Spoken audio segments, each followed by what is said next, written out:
सभी के सामने एक बार फिर से उपस्थित हूँ नई नई खबरों के साथ न्यूज़ मोमेंट की तरफ से, और स्वागत करती हूँ आपका न्यूज़ मोमेंट हिंदी में। तो बढ़ते हैं खबरों की तरफ।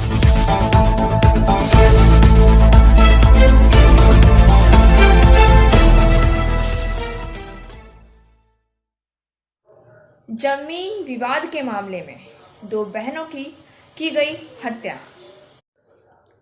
जौनपुर में शौचालय निर्माण के विवाद में गुरुवार की सुबह हिंसक झड़प के दौरान दो सगी बहनों की गला काटकर हत्या कर दी गई। सिकरारा थाना क्षेत्र के हरकपुर गांव स्थित कुकीरी हाव पुरवा में वारदात को अंजाम दिया गया। मारपीट के दौरान दोनों पक्षों में से आधा दर्जन लोगों को चोटें आई हैं। घटना की जानकारी होते ही मौके पर पुलिस पहुंची और दोनों बहनों की लाश को कब्जे में लेकर पोस्टमार्टम के लिए भेज दिया है।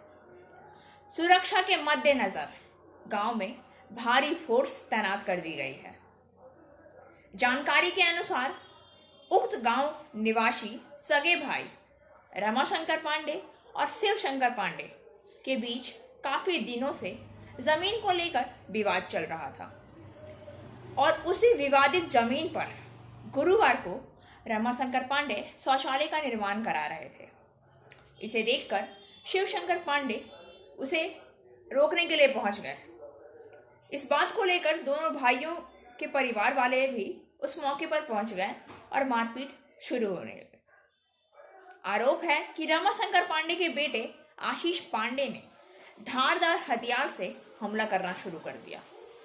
आशीष ने मौके पर मौजूद शिवशंकर पांडे की दो बेटियां पूर्णिमा, जिसकी आयु 25 वर्ष बताई जा रही है, और अंतिमा 20 वर्ष पर धारदार हथियार से वार किया और उन्हें मौत के घाट उतार दिया। घटना होते ही गांव में कोहराम मच गया। लोगों ने पुलिस को सूचना दी। सूचना मिलते ही भारी संख्या में पुलिस फोर्स वहां पहुंची और मौके की नजाकत को देखते हुए लाश को कब्जे में लेकर अस्पताल भेजा और फोर्स को तैनात कर दिया। बने रहिए हमारे साथ, मिलते हैं छोटे से ब्रेक के बाद। PSJ TVS Asansol, mobile number 8695607709, toll free number 18001233999। India's first scooter, Play Smart, Play Pick। Municipal election. Trinamool नेतृत्व इस बार कोलकाता नगर निगम चुनाव में बुजुर्ग और बीमार पार्षदों को मैदान में नहीं उतारना चाहता है। राज्य निर्वाचन आयोग कलकत्ता उच्च न्यायालय के निर्देशानुसार किसी भी दिन मतदान की घोषणा कर सकता है। उम्मीदवारों की सूची को अंतिम रूप देने में बंगाल की सत्ताधारी पार्टी अन्य राजनीतिक दलों में से काफी आगे है। सूत्रों के मुताबिक आईपैक ने इस चुनाव में बुजुर्गों और बीमारों को टिकट नहीं देने की सिफारिश की है। उन्होंने सुझाव दिया है कि एक युवा मेहनती राजनीतिक प्रतिनिधि को चुनाव में टिकट दिया जाना चाहिए। प्रस्ताव में दावा किया गया है कि पुराने और बीमार पार्षदों की तुलना में नए उम्मीदवार स्थानीय लोगों को अधिक स्वीकार्य होंगे। सूत्रों के मुताबिक तृणमूल कांग्रेस के शीर्ष नेतृत्व ने आईपैक के प्रस्ताव को काफी हद तक स्वीकार कर लिया है। कोलकाता में 4 वार्डों को कोऑर्डिनेटर के निधन के कारण 4 वार्डों के नए उम्मीदवार को टिकट देगी। मृतकों में वार्ड 49 की पार्षद अपराजिता दास गुप्ता, वार्ड 69 के पार्षद सुखदेव चक्रवर्ती, 121 वर्षीय मणिक चट्टोपाध्याय और वार्ड नंबर 143 के पार्षद इंद्रजीत भट्टाचार्य हैं। उनके निधन से पहले ही पार्टी ने तय कर लिया था कि वे वृद्धावस्था और बीमारी के कारण इन पार्षदों को टिकट नहीं देंगे। इस बार सूची में कुछ और पार्षदों या संयोजकों के नाम जुड़ने जा रहे हैं। सूत्रों के अनुसार सूची में वार्ड नंबर 47 के सत्येंद्र डे, वार्ड नंबर 55 के अरुण डे, वार्ड नंबर 62 के इकबाल अहमद, वार्ड नंबर 67 के विजन लाल मुखर्जी, 79 के राम प्यारे राम, 83 के मंजूत श्री मजूमदार, वार्ड नंबर 89 की ममता मजूमदार, 100 नंबर वार्ड की सुस्मिता दास और वार्ड नंबर 126 की शिप्रा घटक। म्युनिसिपल इलेक्शन अभी के लिए यह अनुशासन की गई है कि ये वार्ड को ऑर्डिनेटर अब उम्मीदवार नहीं होंगे। आईपीएसी के कई और प्रस्तावित किए गए हैं। सूत्रों ने बताया है कि ज्यादातर मामले में प्रस्ताव को स्वीकार कर लिया जाएगा। ऐसे में इस साल त्रिमुख उम्मीदवार की सूची में नए चेहरे का जमावाड़ा देखने को मिल रहा है। आईपीएसी के प्रस्ताव में कहा गया है कि टीएमसी शीर्ष नेतृत्व को अनुभव के बजाय कोलकाता में पूर्ण सेवा प्रदान करने के लिए युवाओं का निर्भर रहना चाहिए। बने रहिए हमारे साथ, मिलते हैं छोटे से ब्रेक के बाद। फिजियोथेरेपी क्लिनिक पुरुषों एवं महिलाओं दोनों के लिए। यहाँ उपयोग किए जाने वाली मशीनों का नाम है UST, IFT, TENS, MS, short wave deep heat, wax bath, infrared lamp इत्यादि। Sripally, GK Roy Sarani, Rupam building, Asansol, Upendranath high school के पास। अधिक जानकारी के लिए आप संपर्क कर सकते हैं महुआ 7047456855 पर। कुछ नेतागण कह रहे हैं कि आए दिन टोटो के शोरूम खुलते जा रहे हैं। टोटो इस एक प्रदूषण मुक्त वातावरण को बनाने के लिए टोटो एक इलेक्ट्रॉनिक रिक्शा काफी सहज उपाय समझा जा सकता है।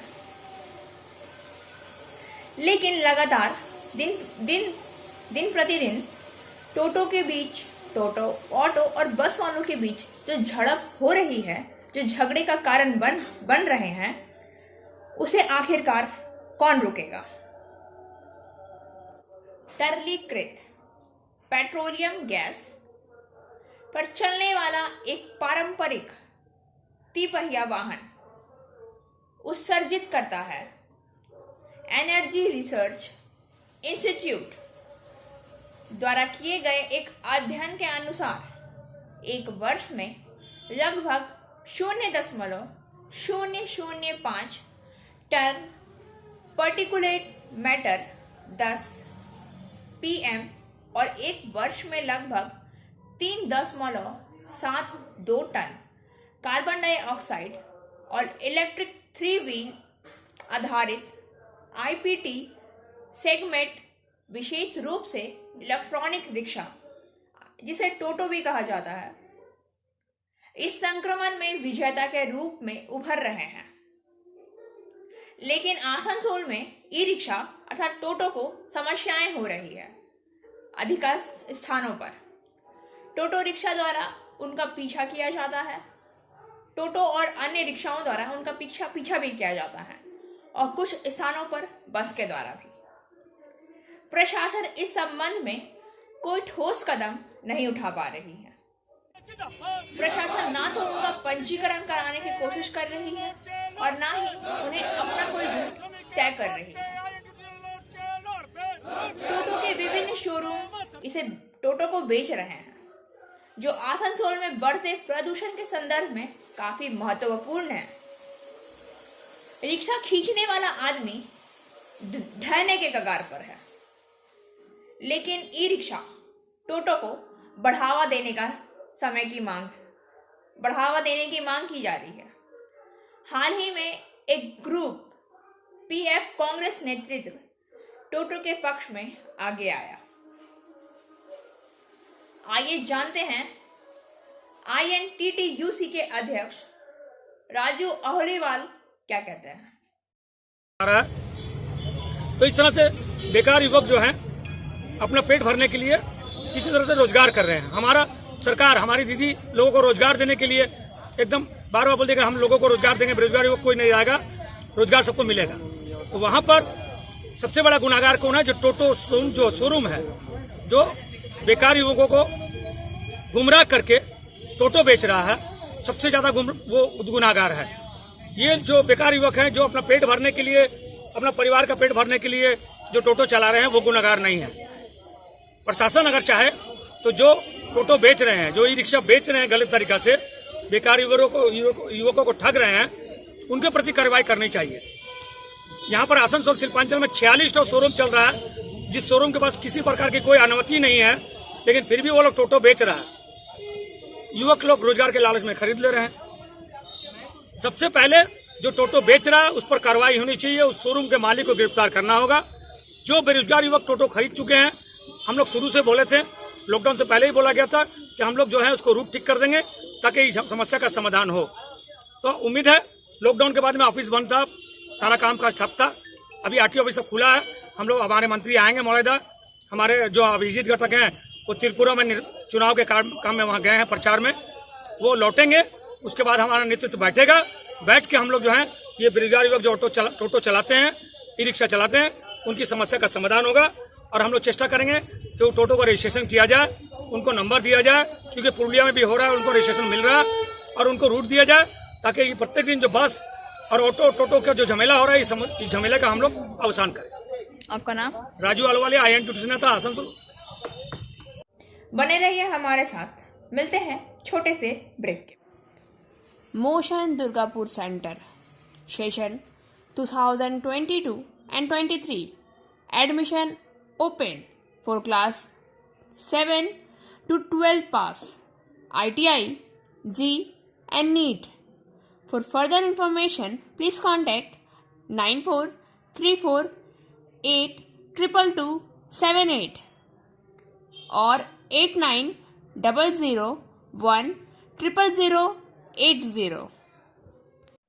कब चलेगी लोकल ट्रेन? लोकल ना चलने से हजारों लोगों को परेशानी हो रही है। अजीबो गरीब खेल है यह। आसनसोल आद्रा रेलखंड आखिर कब चलेगी? राज्य सरकार द्वारा लोकल ट्रेन चलाने की अनुमति देने के बाद विभिन्न हिस्सों में लोकल ट्रेनों का परिचालन शुरू हो चुका है, लेकिन दक्षिण पूर्व रेलवे के आद्रा डिवीजन में लोकल ट्रेनें नहीं चलने से आद्रा से आसनसोल एवं इस्पात नगरी बर्नपुर में रोजाना आने वाले सैकड़ों लोगों को बहुत कठिनाइयों का सामना करना पड़ रहा है। रेल सूत्रों के मुताबिक दक्षिण पूर्व अभी तक 104 लोकल ट्रेन चलने की सूचना है, जो खड़गपुर डिवीजन में चल रहा है, लेकिन आद्रा डिवीजन को भगवान भरोसे छोड़ दिया गया है, जहां आद्रा से बर्नपुर एवं आसनसोल में सुबह सेल ISP में सैकड़ों श्रमिक एवं दिहाड़ी मजदूर रोजाना काम की तलाश में आते हैं। वहीं सैकड़ों की संख्या में छात्र एवं छात्राएं BEd कॉलेज जाते हैं। इधर 16 नवंबर से स्कूल कॉलेज खुल गए, लेकिन ट्रेन नदारद है, जिससे छात्र एवं छात्राओं का क्लास रोज छूट रहा है। आसनसोल आद्रा लोकल ट्रेन इस पूरे प्रकरण पर दक्षिण पूर्व रेलवे के मुख्य जनसंपर्क अधिकारी नीरज प्रसाद ने बताया है कि अभी तक मुख्यालय से कोई सूचना नहीं है कि कब तक आद्रा रेल डिवीजन में लोकल ट्रेनें पटरी पर दौड़ेगी। इस मुद्दे पर आद्रा के DRM के बयान लेने के लिए कई बार उनके मोबाइल पर कॉल किया गया, लेकिन उन्होंने फोन नहीं उठाया, जिससे उनका पक्ष नहीं लिया जा रहा है। पूरे भारत में लोकल ट्रेन पटरी पर आ गई है, सिर्फ आद्रा रेल डिवीजन को छोड़कर, जो कि अपने आप में एक हास्यास्पद बात है। बने रहिए हमारे साथ, मिलते हैं छोटे से ब्रेक के। Angel Vidya Mandir, a sure way to success. We provide class 8 to 10, class 11 and 12, graduation honors and program. We also provide all types of competitive class. For further information, please contact 9932864067 or 81161830079. SAIL ISP और Paschim Bardhaman federation of trade and industries की संयुक्त पहले अवसर के तहत make in India को बढ़ावा देने के लिए बर्नपुर क्लब में बुधवार को कार्यक्रम का आयोजन किया गया।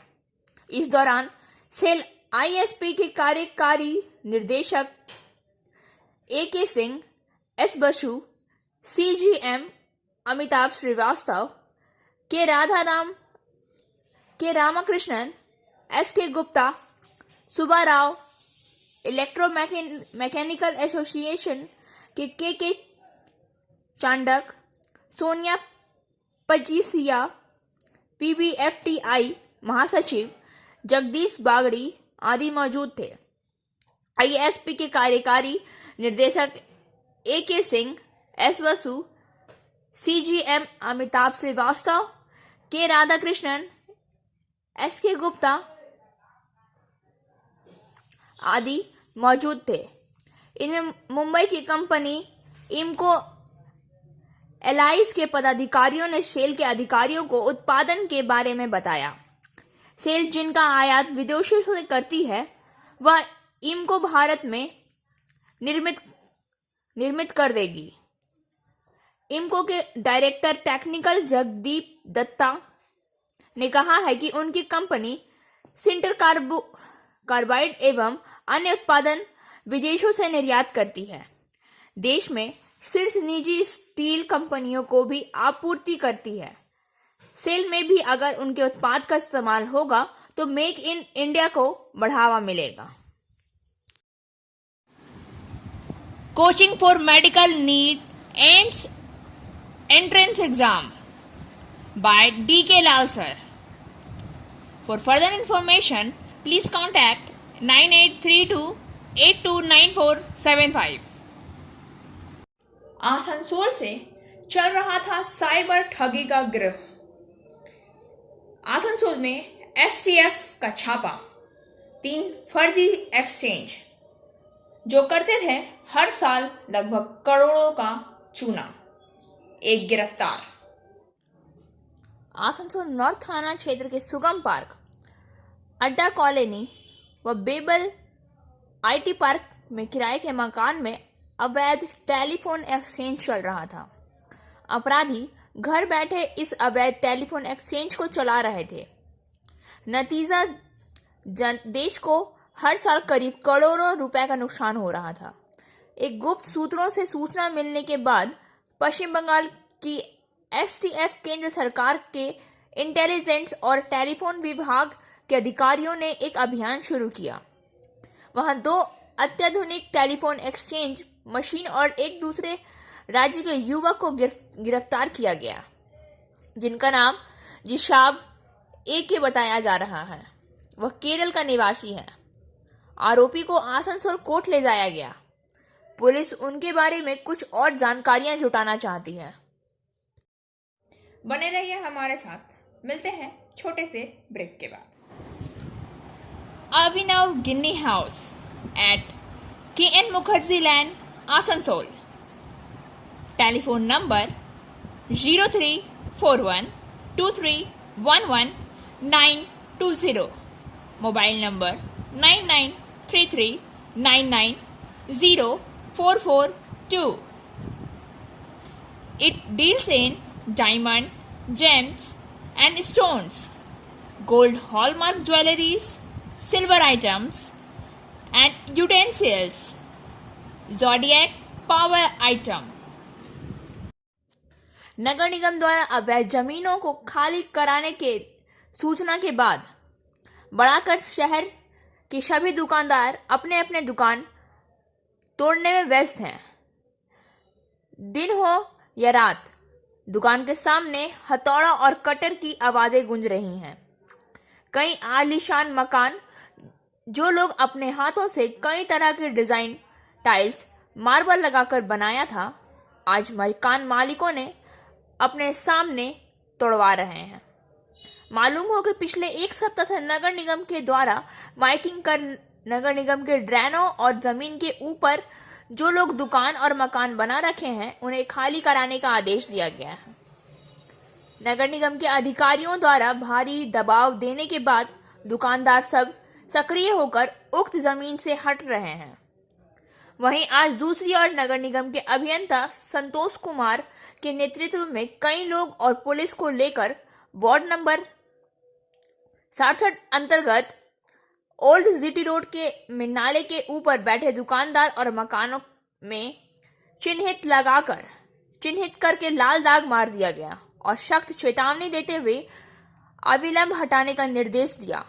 श्री कुमार ने बताया है कि सड़क के ऊपर जो मकान छज्जा निकला है उसे भी हटाना होगा। सड़क साफ होने के बाद रास्ते को सर्वप्रथम लेवलिंग किया जाएगा।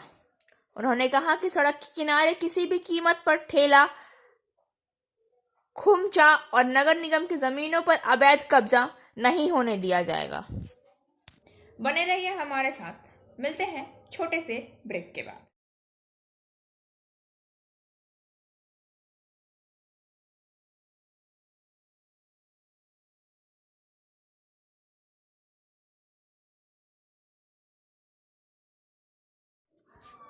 सीतारामपुर और न्यामतपुर एक घनी आबादी वाला क्षेत्र है जो व्यवसाय, शिक्षा आदि क्षेत्र में काफी महत्वपूर्ण है। लेकिन यहाँ आधार सेंटर नहीं होने के कारण लोगों को काफी समस्याएं हो रही हैं। क्योंकि वर्तमान समय में आधार कार्ड हर जगह इस्तेमाल हो रहा है, यहाँ तक कि सरकारी राशन कार्ड भी नहीं मिल रहा है। राशन कार्ड की महत्ता और लोगों की समस्याओं को देखते हुए न्यामतपुर चैम्बर ऑफ कॉमर्स ने सीतारामपुर पोस्ट ऑफिस में आधार सेंटर खोलने को लेकर पोस्ट मास्टर को ज्ञापन सौंपा। मौके पर चैम्बर के सचिव गुरविंदर सिंह के अलावा अशोक सिंह, निर्मल गुप्ता, मधेशिया, कामरुआजा खान आदि उपस्थित थे। इस संदर्भ में गुरविंदर सिंह ने कहा कि आधार कार्ड आज के समय में काफी महत्वपूर्ण दस्तावेज हो गया है।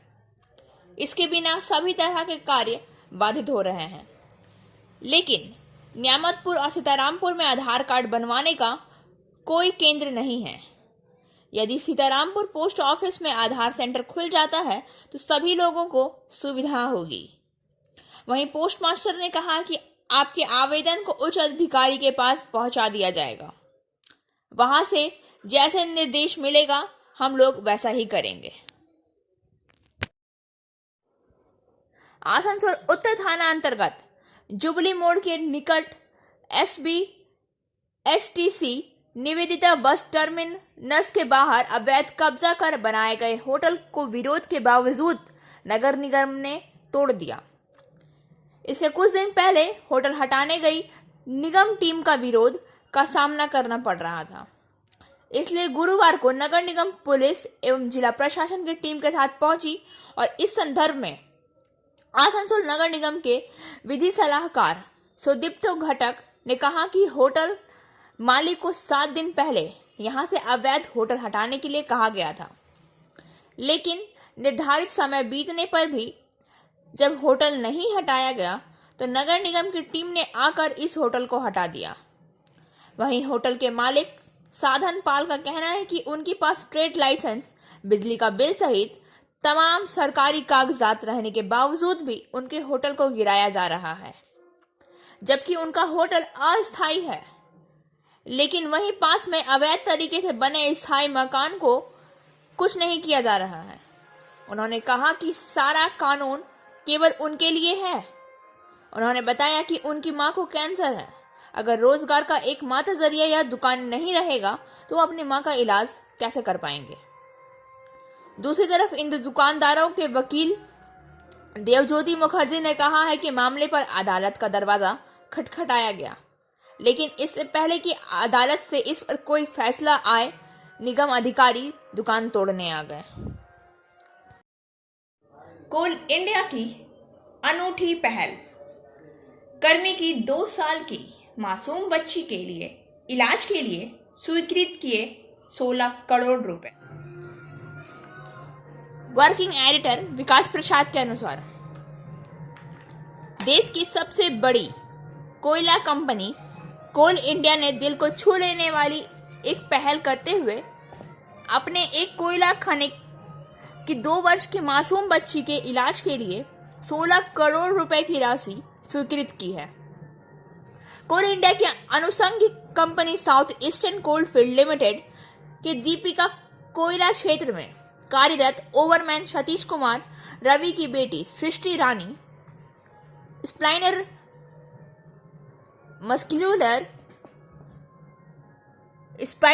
मस्कुलर एट्रोफी नामक एक बेहद ही दुर्लभ बीमारी से ग्रसित थी।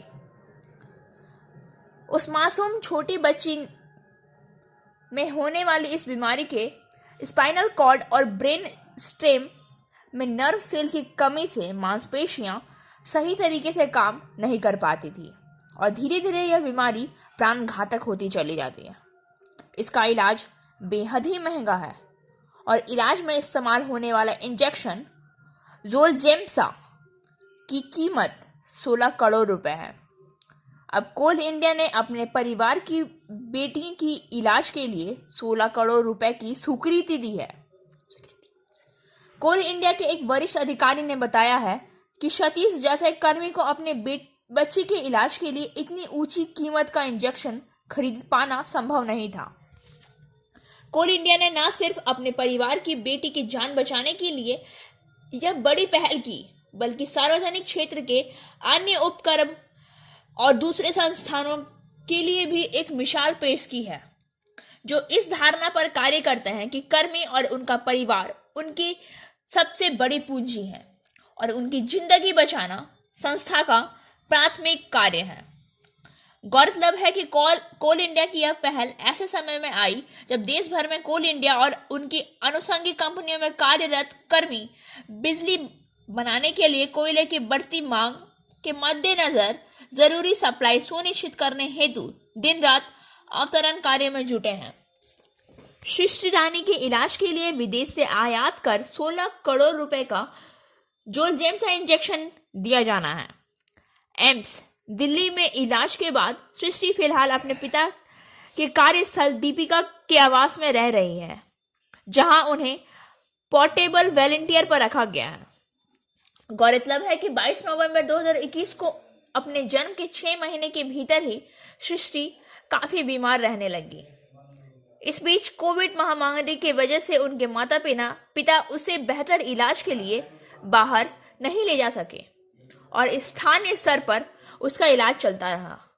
हालत में सुधार ना होता देख सतीश दिसंबर 2020 में सृष्टि के इलाज के लिए CMC बोलेरो गए, जहां जांच के बाद पता चला कि उन्हें स्पाइनल मस्कुलर एट्रोफी है और जोलजेम्सा इंजेक्शन की जरूरत होगी, जो भारत के बाहर उपलब्ध है। 30 दिसंबर 2020 को जब सतीश सृष्टि को बोलेरो से लेकर छत्तीसगढ़ के कोबरा जिला स्थित दीपिका के अपने आवास लौट रहे थे, तो रास्ते में सृष्टि की तबीयत ज्यादा खराब हो गई। उसे SECL के इपेंडल अपोलो अस्पताल बिलासपुर में भर्ती कराना पड़ा। वहां काफी समय इलाज के बाद सतीश ने एम्स दिल्ली में सृष्टि का इलाज करवाया। फिलहाल बच्ची का इलाज घर पर ही चल रहा है, जहां पर उसे पोर्टेबल वॉलंटियर पर रखा गया है। और अब बारी आज के SMS ऑफ द मोमेंट की। Everything in nature invite us continuously to be what we are. सब कुछ प्रकृति है, हमें निरंतर आमंत्रित करे कि हम क्या हैं। खबरों का सिलसिला यहीं समाप्त होता है। वक्त हो गया है आपसे विदा लेने का। हमारे वीडियो को लाइक करें, चैनल को सब्सक्राइब करें और आगे की अधिसूचना के लिए घंटी वाले आइकन को पुश करना